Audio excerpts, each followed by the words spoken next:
Eh bien, bonsoir à tous. Les choses bougent en ce moment, non? Vous trouvez pas? On va bientôt savoir qu'on nous vaporise des produits chimiques pour modifier le climat, entre autres, que dans ces produits, il y a des saloperies de nanotechnologie, métaux lourds, polymères et tout ce que vous voulez. D'ailleurs, il vient d'y avoir un deuxième appel d'un député qui est Monsieur Joël Giraud et qui a fait une demande à l'Assemblée nationale, une demande qui a été publiée au journal officiel le 12 novembre 2013. Donc je vais vous lire le texte, mais bon, même si vous l'avez sous les yeux, on ne sait jamais. Monsieur Joël Giraud attire l'attention de Monsieur le ministre de l'écologie, du développement durable et de l'énergie sur les phénomènes de chemtrails. Attention, à l'Assemblée nationale, on parle chemtrails. Et la géo-ingénierie.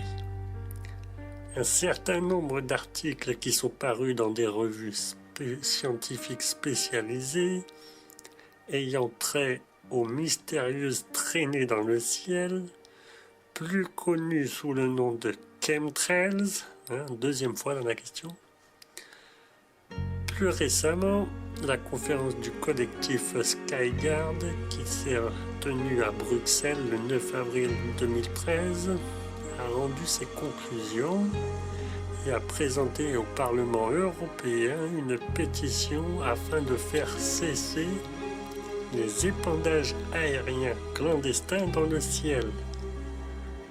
La géo-ingénierie, qui comprend les interventions délibérées à large échelle visant à modifier le climat pour limiter le réchauffement climatique, a des effets dévastateurs.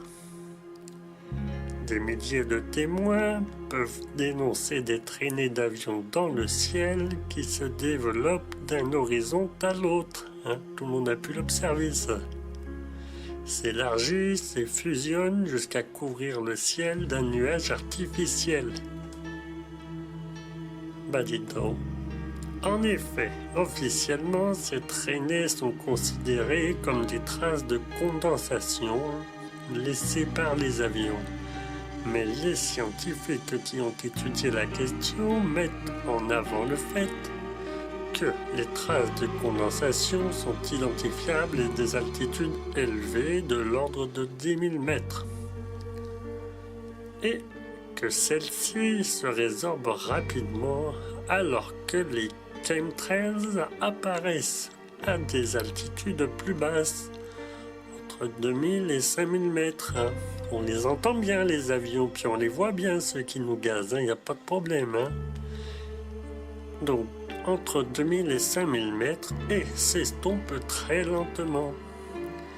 Certains émettent l'hypothèse qu'il s'agirait là d'épandage de produits chimiques, provoquant d'ailleurs des maladies respiratoires chez les populations survolées et que les appareils concernés sont des avions militaires sans aucune identification possible.